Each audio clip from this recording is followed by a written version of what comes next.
In this video, I'm going to show you how to do linear regression using the linear regression function from the scikit-learn library in Python. Before I jump into that, I want to quickly say that this linear regression function in the scikit-learn library is based on the least squares function in the scipy library. But it's scipy.linalg.lstsq, and then your x and y values. And there's some other parameters that you can put in here as well. Basically, the LSTSQ stands for least squares.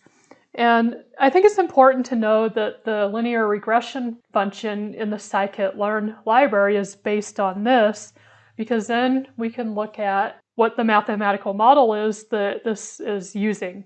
And I think it's important to know what mathematical model your function is using, because then if you're not getting, well, first of all, some mathematical models won't work depending on what you're doing, but also if you're getting something out of your model that doesn't look quite right or it's not working, then if you know the math behind the model, it's easier to figure out what's going on, or if you need to use a different model. So the mathematical model that this least squares function is using is that it's based on the Moore-Penrose inverse, and means that it's using singular value decomposition to decompose x into three matrices. And so it's not using the normal equation, it's using a pseudo-inverse. The reason why this can be a good thing is, first of all, if you remember from the normal equation, we had to take the inverse of x transpose x. And the problem with that is sometimes x transpose x isn't invertible. So if x transpose x isn't invertible, then you can't solve the normal equation. The pseudo-inverse is always defined, so it can be calculated even if x transpose x can't be. And this approach is also more efficient than computing the normal equation. All right, so now let's get into how to use the linear regression function in the scikit-learn library.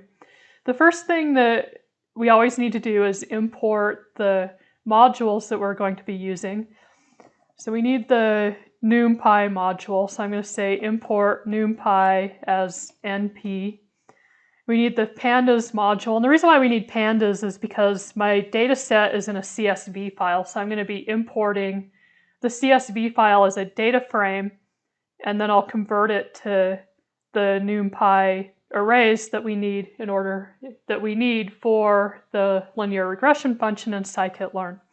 So I have import pandas as pd, and I'm going to import matplotlib so we can make some plots. So matplotlib.pyplot as plt, and then we need our linear regression from scikit-learn. So from sklearn.linear, so this is linear model, import, and then linear regression. And I'm also going to be splitting my data set into train and test data sets. So I'm going to import the train test split from scikit-learn as well. So from sklearn.model selection, import train test split. We have our modules imported. Now I'm going to import the data set. So df is equal to pd.read CSV data.csv. And we can it's always a good idea to look at the data set to make sure that it looks like it imported the data correctly. So this data set has 800 values, or 800 rows, and I have the column names are just x and y. So I can show you this is the data set that I imported, so x, y, and then I have the values, and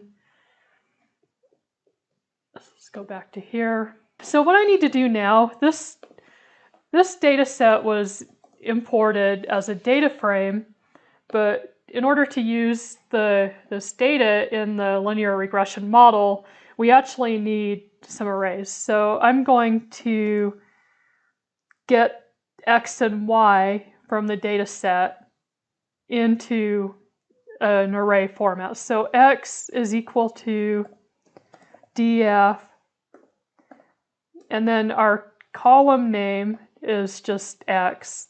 So whatever your column name is for the values that you need, and I'm going to do values. Before I do y, I'll just show you what I got from this. So now I have an array that has the values from the x column. And if I go back to the data, this is the x column.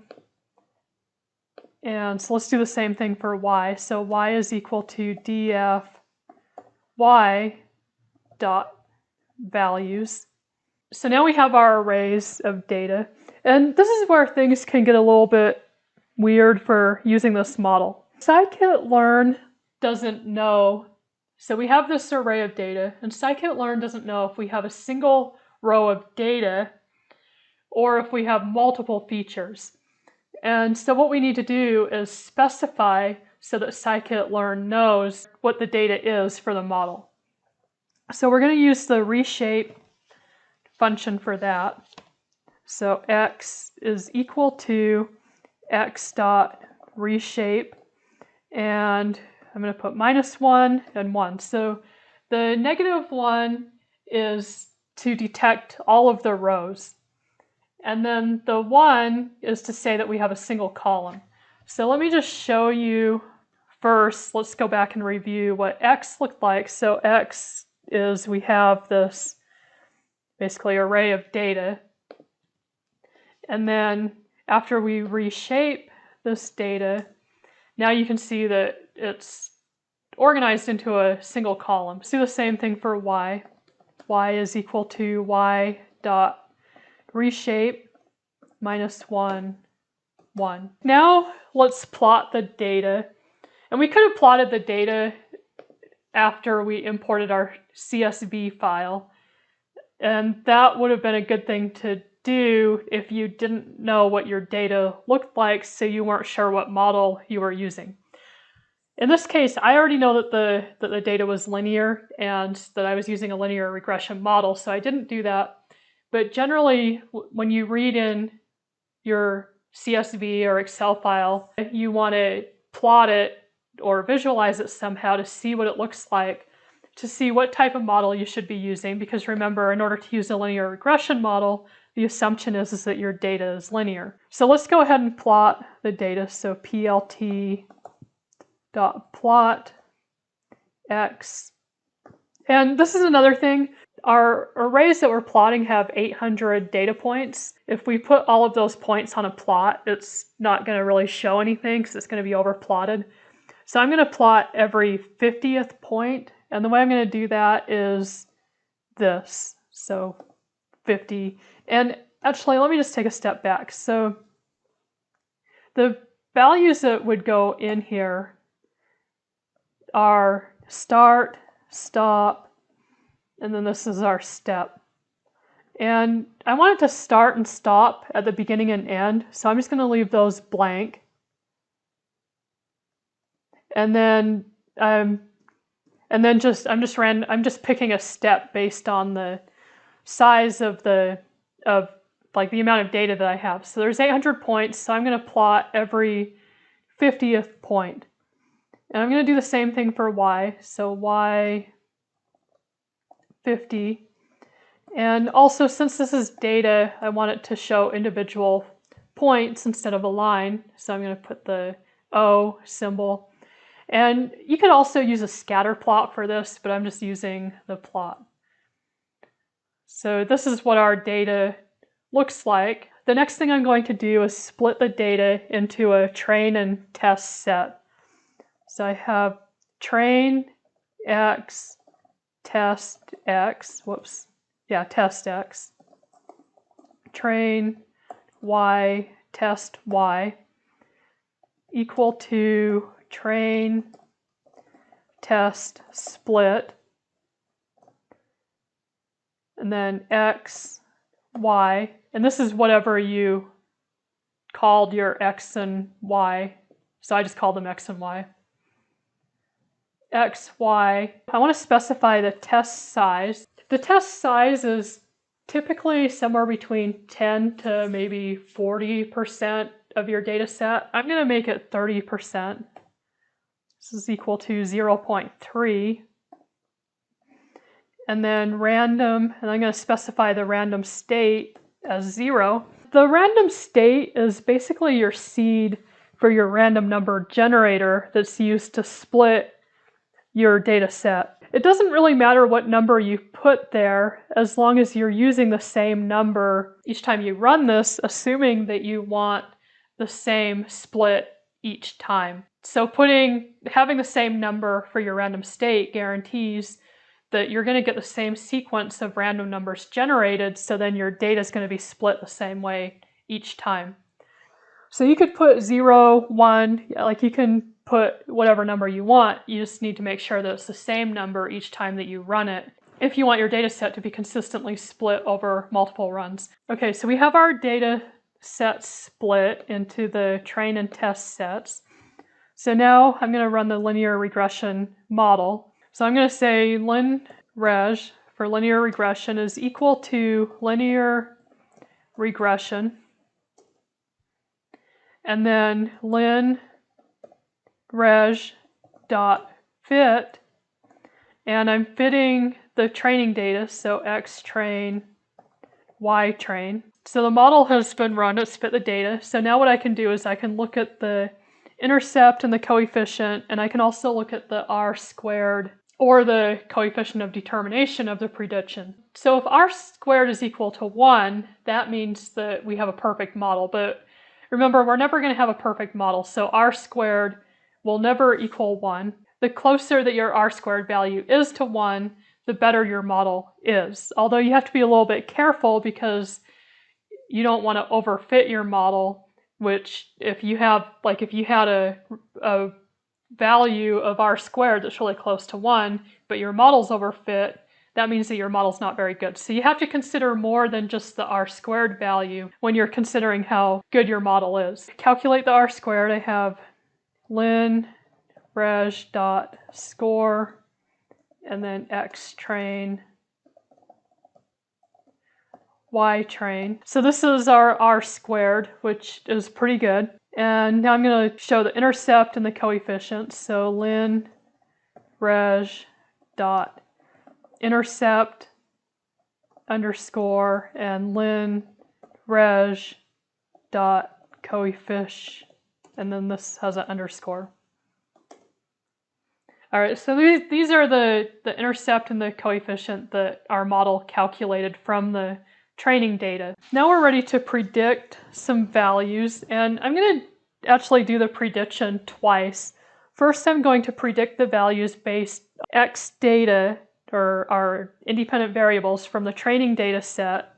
And the reason why I'm going to do that is so I can plot the data from the training data set and then plot the predictions from the model on top of the training data set so I can kind of see what it looks like. But what we really want to look at is how the model performs on the test data set. So after I do that, I'm going to run the predictions using the X test data, or the independent variables from the test data set, and I'm going to do the same plot to see how the model performs on the test data set. Because remember, it's important to have the test data set because the model is fit based on the training data set, and so the test data set is new data from the view of the model, and so then we can see how the model is performing on data that it wasn't fit to, which is a good way to see how good the model actually is. So I'm starting with doing the predictions with the training data set. So y predict is equal to lin_reg.predict x train. And I'm going to plot the training data with the predicted data. So I have plt.plot x train, And remember, since we have, like, it's not 800 values anymore, but it's still around 500 and something, so we don't want to plot every single point because that's going to overplot the data. So let's do every 50th point again. Y train 50, and then we're plotting points. So just to plot this, so this is our training data set.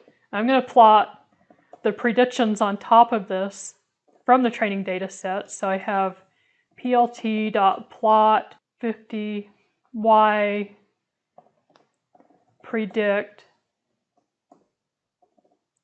50.